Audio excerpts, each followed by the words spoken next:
थारैनो बिटिसिआ जाय रोजा रोजा सुबुंफोरनि बुलिनि गेजेरजों थैनि गेजेरजों रोजा रोजा आइजोफोरनि जिनाहारि खालामजानायनि बुलिनि गेजेरजों मोननाय गावखुंथाय गोहोआ थारैनो एमपि इलेक्शननि उनावहाय गोमानो थांगासिनो नामा? अब्ला बिथांमोननि बुलिनि बेसेना बहा थांखो? रन्जन दैमारि सारनि सुप्रिम सेक्रिफाइस खालामनायनि मुल्यखौ जों ओरैनो खोमानानै लानो गोनां जासिगोन नामा? स' बिनि सोमोन्दै दिनैनि भिडिअ'आव मोजाङै सावरायगोन। नोंथांमोना भिडिअ'आव जोबजासिम टाच खालामबानो जाबाय।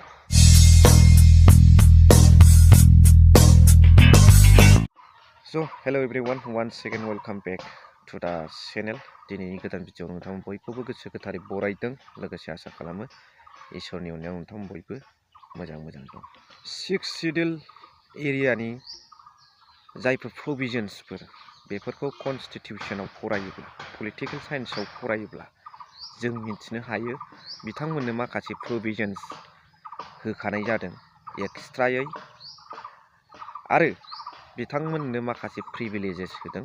बे प्रिभिलेजेसखौ एक्सट्रायै बिथांमोना इन्जय खालामनो मोनो 6 शिड्युल एरियानि सुबुंफ्रा। दा बे हिसाबै जोङो जे माखासे पावारखौ जोङो आसाम गभर्नमेन्टनो सालायनो होनाय मानि बियो 6 शिड्युल जाला, बेवहाय एखे समानसो जाहैसै। दा दिनै बेवहाय 6 शिड्युल होननाय थाहैला। दा माखासे प्रिभिलेजेसफोरखौ, माखासे पावारफोरखौ जोङो इउजेस खालामनो मोनब्लासो जोंनाव 6 शिड्युलनि नाम थाहैयो। दिनै साननानै नायदो, रन्जन दैमारि सारमोन बादिया, बाथा सारमोन बादिया हारिनि थाखाय सुप्रिम सेक्रिफाइस खालामनानै दिनैसिमबो जेलाव दं। आरो बिथांमोनजों लोगोसे गोबां केडार्सफोर आरो सिगाङावहाय गोबां बुलि जालांबाय, खाथिबोबाय हारिनि थाखाय।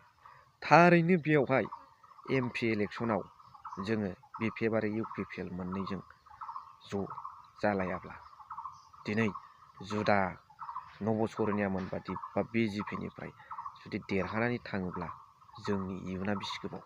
आच्छा, अनलि आफ्टार लकसभा इलेक्सन जोंनि बिटिसि उइल बि सिक्योर ना मारै? दा बेवहाय साननो गोनां बाथ्राया जों रायजो राजा साननो गोनां जागोन।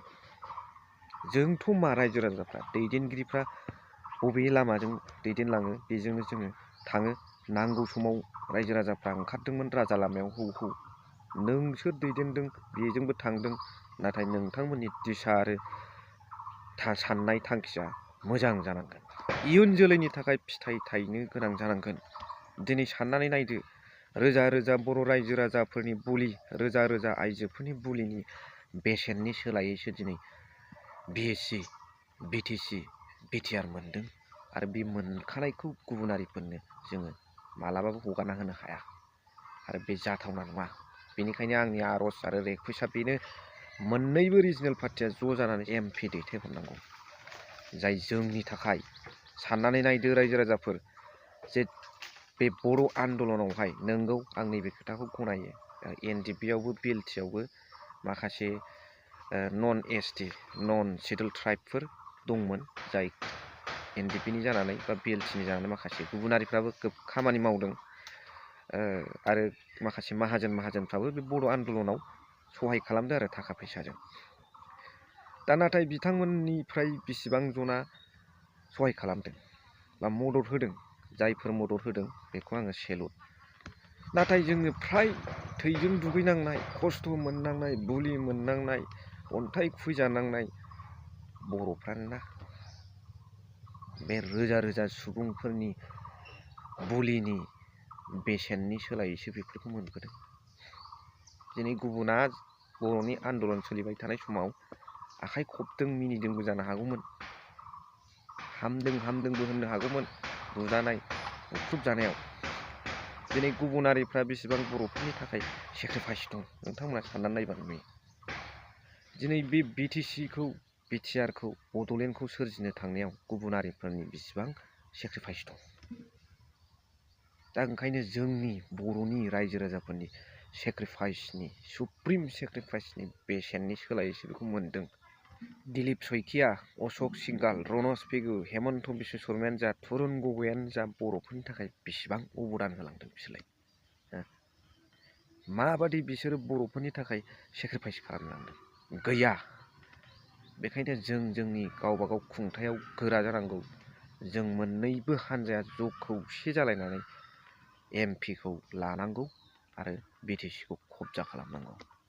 नङाबा गुबुनारिफोरनि आखायाव थाङोब्ला, बिजेपिनि आखायाव थाङोब्ला दिनै गाबोन समफोर आफ्टार एमपि इलेक्सन जोंनि कब्जाखौ बिथांमोना लागोन आरो बिटिसिआव कब्जा खालामफैगोन।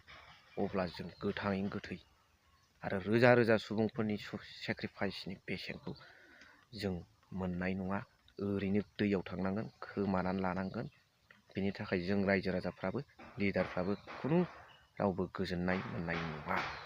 बेनि थाखाय आङो बुंबाय, सारमोन, दैदेनगिरिमोन, दुलाराय बर' फरायसा नोंथांमोना एसे साननानै खामानिफोरखौ आवगायदो, जे बर'नि अर्थनैतिक बेबस्थाखौ गोरा खालामनो थाखाय। आं बेखौनो बुंबाय। लोगोसे नैबे भिडिअ क्लिप्सखौ नोंथांमोना नायोब्ला मोजाङै बुजिनो हागोन। बिसोरो गोदोना सिमब्रिनानै खबरस्थान होनानै दिल्लीयाव फबना गारबोबाय 27 तारिख खालि। दा मोनखानाय बिटिसिखौबो दानि समाव बिटिआरनि मुङै, बिटिआर भुटनि नामै मलग्लब जोबनानै जे जोंखौ सिरिस्थायनि एग्रिमेन्टनि नामै बर'फोरखौ आबार आसाम रायजोनि सिङाव हान्थु खरायनानै बिबाबायनानै जेन' जानाङो, बे परिस्थितिखौ दानि एबसु आरो इउपिपिएल बिनि सहजुगि जायफोर जेसेबां दल संगठन दङ बे खामानिखौ मावगासिनो दङ। नोंथांमोना रोङाब्ला बुजियाब्ला सोंना ला, जोंनि मा जायगोन भबिष्यतआ बिटिसि बिटिआरखौ लायोबा दा रायजो राजाफोरनि सायाव जोंखौ होनगोन जे नै बेबो बिपिएफनि दालाल जानानै फैलायबाय। जों होनाखै बेखौ।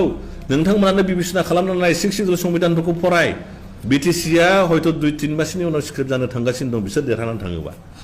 जायनि जुनै जोङो जेरै खेलाबो बे बिटिसिखौ लाबोनाय दानाय दल बिपिएफ दलखौ जोङो विभिन्न जाति कमिउनिटिनि मानसिफोरजों लोगोसे जोंनि बर' मानसिफ्रा खमसे खम बे दोलोखौ सापर्ट होनानै फैगौ बिसायख'थियाव देरहाहोथारनांगोन। नङाब्ला बर'नि जारिमिना भबिष्यतआव गोसोम लिरजानाया सफैसिगौ। गोजोन्थों। स' भिडिअखौ एसेखिनियाव फोजोबबाय। थेंक इउ भेरि माच फर वाचिं। लाभ इउ।